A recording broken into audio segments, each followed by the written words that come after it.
Good morning, dear students. Today we will discuss about new topic exponents and powers. This is chapter number 2 of your book. Okay, let's start. Firstly, we have to discuss about powers.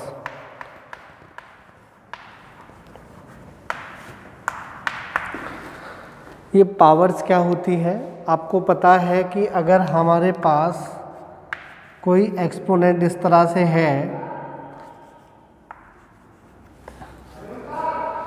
तो इसको हम base बोलते हैं और इसको हम power बोलते हैं। नॉर्मली पावर का मीन्स होता है बेस के उतनी टाइम मल्टीप्लाई आपस में जितनी पावर है। फॉर एग्ज़ाम्पल, अगर हमारे पास 2 की पावर 3 है तो ये हो जाएगा 2 into 2 into 2, 2 to the 4, 4 to the 8, इस तरह से।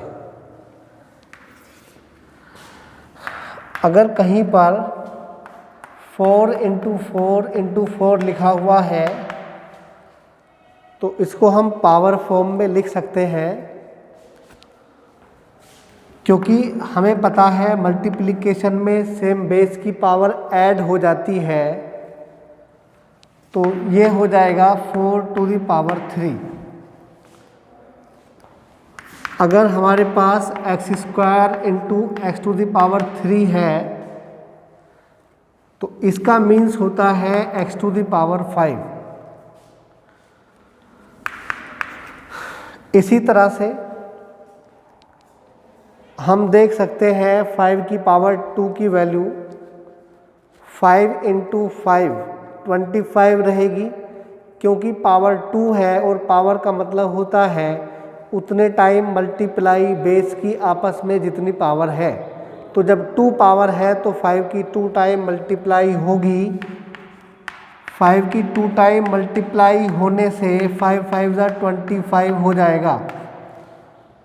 ओके, इसके बाद इन पावर्स पर कुछ प्रॉपर्टीज़ होती है। जैसे मैंने आपको बताया कि मल्टीप्लिकेशन में सेम बेस की पावर ऐड हो जाती है, डिवाइड में क्या होता है, या फिर अगर हमारे पास अलग अलग पावर है तो क्या हम उसको सेम बना सकते हैं।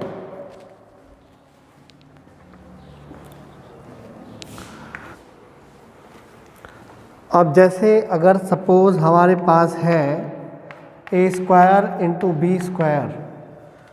अब क्योंकि यहाँ पर बेस अलग है, पावर सेम है, तो हम इन दोनों अलग बेस को एक साथ लिखकर मल्टीप्लाई में पावर को कंबाइंड कर सकते हैं।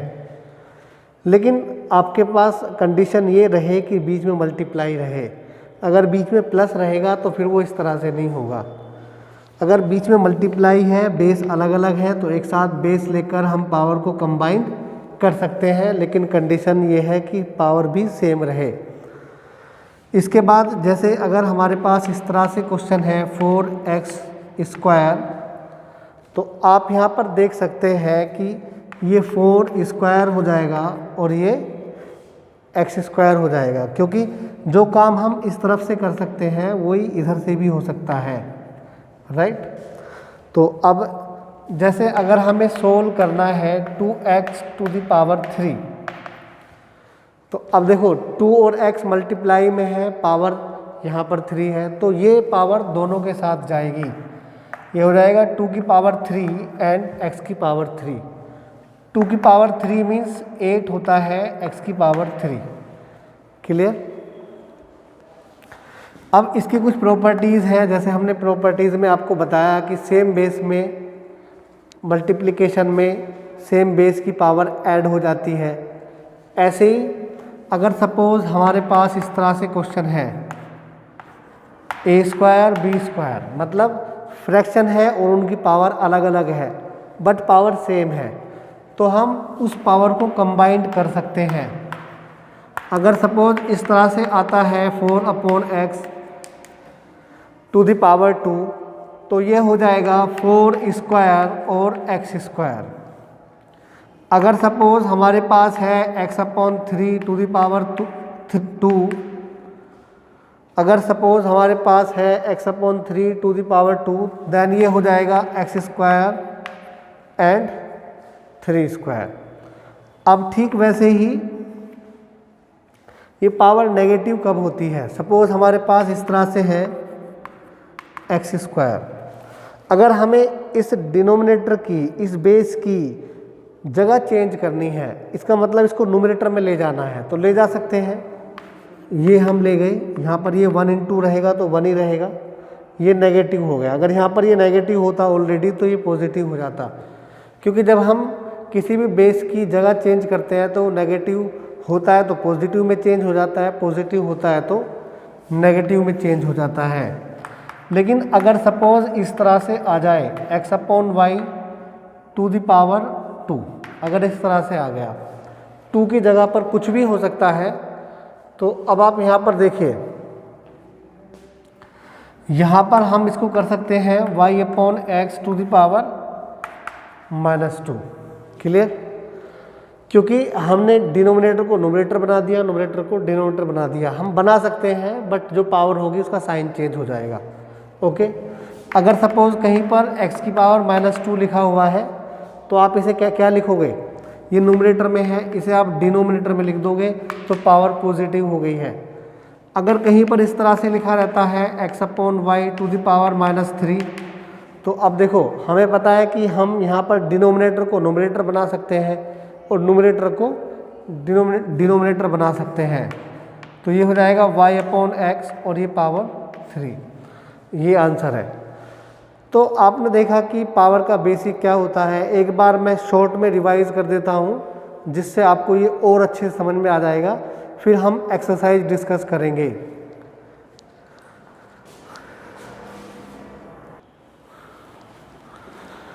तो देखिए, जैसे हमारे पास है पावर का मीन्स होता है, जैसे 4 टू द पावर 3 है तो 4 की 3 टाइम मल्टीप्लाई, ये आएगा 4 × 4 × 4, और मल्टीप्लाई इस तरह से होती है, पहले इन दो की मल्टीप्लाई होगी 4 × 4 = 16 एंड यहाँ पर ये 4 16 × 4 = 64, इस तरह से।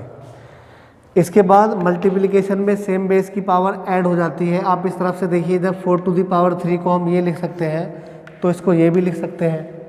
तो अगर इस तरह से आता है x square x to the power 3 तो x टू द पावर 5। इसी तरह से जैसे अगर हमारे पास a/b टू द पावर 2 आता है, मतलब फ्रैक्शन की कंबाइंड पावर आती है, तो उसको हम सेपरेट कर सकते हैं।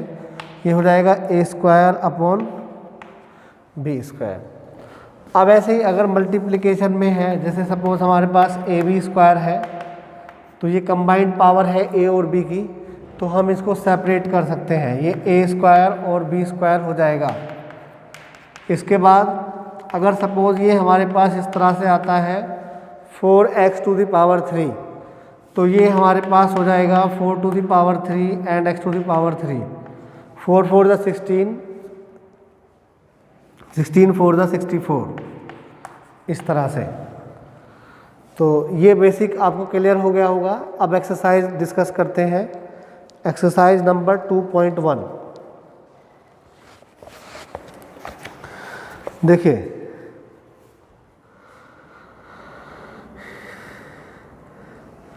क्वेश्चन नंबर फर्स्ट में जैसे -3 टू द पावर 4 है, हमें इसमें बेस और एक्सपोनेंट लिखना है। मैंने आपको बताया कि ये बेस होता है, तो यहाँ पर हम लिखेंगे बेस = -3 और एक्सपोनेंट लिखेंगे 4। बेस यहाँ पर -3 है, मतलब जिस पर पावर लगी रहती है वो बेस होता है, और जो ऊपर नंबर लिखा रहता है उसको हम पावर बोलते हैं, और इसका दूसरा नेम एक्सपोनेंट है। पावर और एक्सपोनेंट दोनों सेम थिंग है। इसके बाद क्वेश्चन नंबर 2 में आप देखिए, 2 का फर्स्ट पार्ट है express each of the following in power notation. देखिए यहाँ पर जैसे हमारे पास है 1/4 और इंटू 1/4 और इंटू 1/4 इंटू 1/4। मैंने आपको बताया कि मल्टीप्लिकेशन में सेम बेस की पावर ऐड हो जाती है। तो अब ये बेस सबका सेम है। आप कहोगे सर यहाँ पर पावर तो है ही नहीं, तो इसको हम ऐसे लिख लेते हैं ताकि आपको अच्छे से समझ में आए। इसको हमने ऐसे लिखा। अब आप सोच रहे होंगे यहाँ पर पावर तो है ही नहीं, जहाँ पर पावर कोई नहीं होती वहाँ पर पावर 1 होती है। तो इसको हम लिख सकते हैं 1/4 टू द पावर 3, ये आंसर है। या फिर हम इसको लिख सकते हैं 1 to the power 3 and 4 to the power 3, इस तरह से भी लिख सकते हैं। यहाँ पर ये आंसर है। ओके, उम्मीद करते हैं कि ये आपको समझ में आ गया होगा। क्वेश्चन नंबर 2 में आप इसी तरह से कर पाएंगे। क्वेश्चन नंबर 3 में हमें करना है express each of the following powers of rational numbers as a rational number. सीधी सी बात है, इनको हमें सोल्व करना है। ये जो पावर्स की फॉर्म में रेशनल नंबर हैं उन्हें हम सिर्फ रेशनल नंबर में कन्वर्ट करेंगे। किस तरह से करेंगे देखिए। अब जैसे हमारे पास है क्वेश्चन नंबर 3। क्वेश्चन नंबर 3 में ये 2/7 टू द पावर 3 है, ये फर्स्ट पार्ट है। इसको हमें कन्वर्ट करना है रेशनल नंबर में। ये रेशनल नंबर पावर की फॉर्म में है। अब इसको हमें सिर्फ रेशनल नंबर में कन्वर्ट करना है। तो देखिए, जब यहाँ पर पावर 3 है, इसका मतलब इसको हम 3 टाइम ओपन करेंगे। 2/7 फर्स्ट टाइम हो गया, 2/7 सेकेंड टाइम हो गया एंड 2/7 ये थर्ड टाइम हो गया। तो अब आप देखें यहाँ पर 2 2 ज़ा 4 एंड 4 2 ज़ा 8, 7 7 ज़ा 49 एंड 49 3 4 3।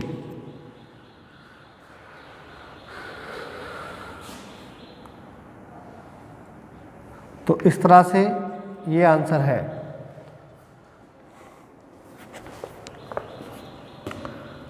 इसके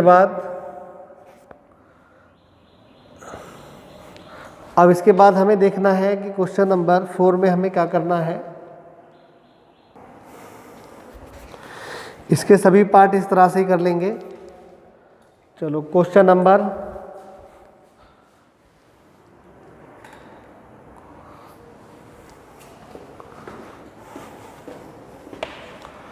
3 का सेकंड पार्ट भी देख लेते हैं। क्वेश्चन नंबर 3 का सेकंड पार्ट है -3/5 टू द पावर 4। तो अब देखिए, इसको हम 4 टाइम ओपन करेंगे। ये हो जाएगा माइनस का 3/5 इंटू -3/5 इंटू -3/5 और इंटू -3/5। तो देखो, minus minus plus, plus minus minus और माइनस माइनस प्लस। तो 3 3 ज़ा 9, 9 3 ज़ा 27, 27 3 ज़ा 81, 5 5 ज़ा 25, 5 5 ज़ा 25, ये 625। तो देखिए, हमने कन्वर्ट कर दिया है। क्वेश्चन नंबर 4 में जैसे क्वेश्चन नंबर 4 है, हमें इसको पावर फॉर्म में लिखना है। पावर नोटेशन में जैसे 16/25 है। इसका प्रोसीजर क्या है, पहले जो हमारे पास न्यूमरेटर है उसके फैक्टर कर लेते हैं। तो जब हम इसके फैक्टर करेंगे तो हम स्मॉलेस्ट नंबर लेते हैं। जब हम इसको देखेंगे किससे फैक्टर होगा, तो ये हो जाएगा 2 8 ज़ा 16, 2 4 ज़ा 8, 2 2 ज़ा 4, 2 1 ज़ा 2। अब ऐसे ही 25 के फैक्टर कर लेंगे।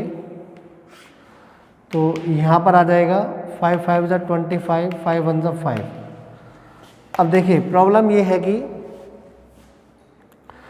2 की पावर तो 4 आ रही है और 5 की पावर 2 आ रही है और हमें सेम पावर बनानी है। तो हम क्या करेंगे, यहाँ पर 2 2 ज़ा 4, 2 2 ज़ा 4, तो हम 4 की पावर 2 लिखेंगे क्योंकि हमें पावर सेम बनानी है। तो अब हम इसको लिख देंगे 4/5 टू द पावर 2। ये आंसर है। ओके, इसके बाद क्वेश्चन नंबर 5। क्वेश्चन नंबर 5 में हमें रेसिप्रोकल लिखना है। और रेसिप्रोकल कैसे लिखते हैं देखिए।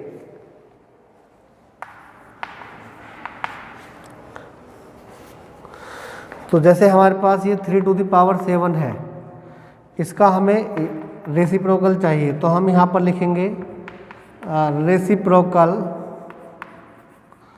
ऑफ 3⁻7, तो 1/3⁻7 हो जाएगा, और इसको हम ऊपर लाएंगे तो ये हो जाएगा 3⁻7, या फिर हम डायरेक्ट कर सकते हैं कि जब कभी भी रेसिप्रोकल बताना होता है तो जो पावर होती है उसका साइन चेंज कर देते हैं। जैसे अगर 3⁻7 का हमें रेसिप्रोकल चाहिए तो 3⁻7 हो जाएगा डायरेक्ट। अगर सपोज हमें,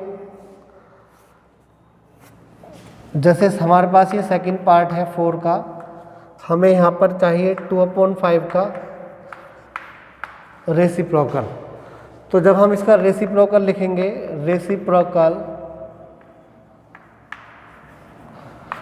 2/5, तो सिर्फ यहाँ पर ये नेगेटिव साइन आ जाएगा, इसके साथ जो इसकी पावर है उसमें सिर्फ नेगेटिव आ गया। क्वेश्चन नंबर 6 में क्या करना है, देखो, express the following as positive numbers, तो इसको हम पॉजिटिव नंबर्स में भी कन्वर्ट कर सकते हैं। कैसे, देखिए,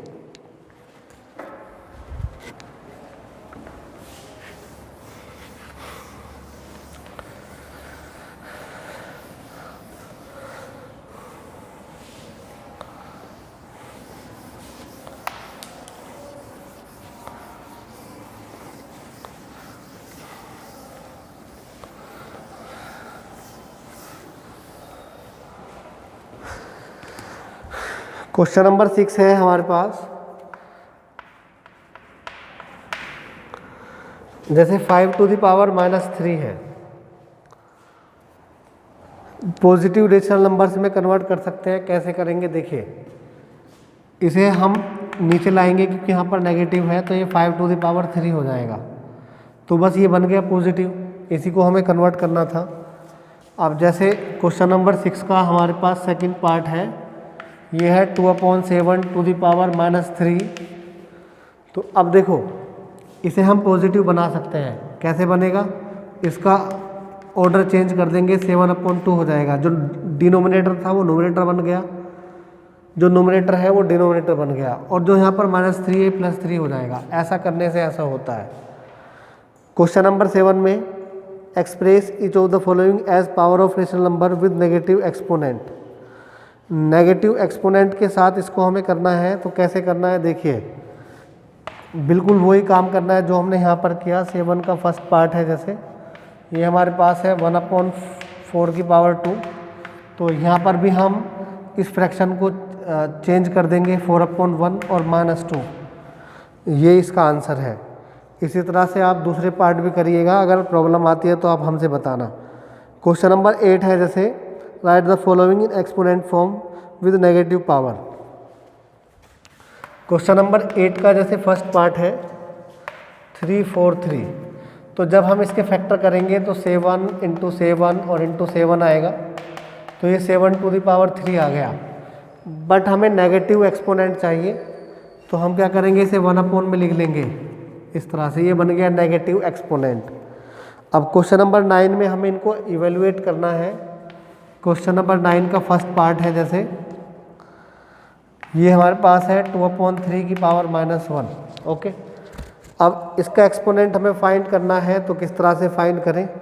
अब आप देख सकते हैं कि यहाँ पर पावर नेगेटिव है। अब इस नेगेटिव पावर को कैसे सोल्व करेंगे, इसको देखना है। तो देखो, इसको हम लिखेंगे 3/2⁻1, क्योंकि जो हमारे पास फ्रैक्शन है उसको हमने क्या कर दिया, 3/2 लिख दिया। जो नेगेटिव था वो पॉजिटिव में कन्वर्ट हो गया, ये हमने आपको बताया है, और ये इसका आंसर है। देखो, आसानी से सोल्व हो गया। इस पूरी एक्सरसाइज में हमने एक एक पार्ट कराया है हर क्वेश्चन में से। अगर आपकी कोई भी प्रॉब्लम है तो आप मुझे बताना, हम आपकी प्रॉब्लम को सोल्व करा देंगे। Okay, bye.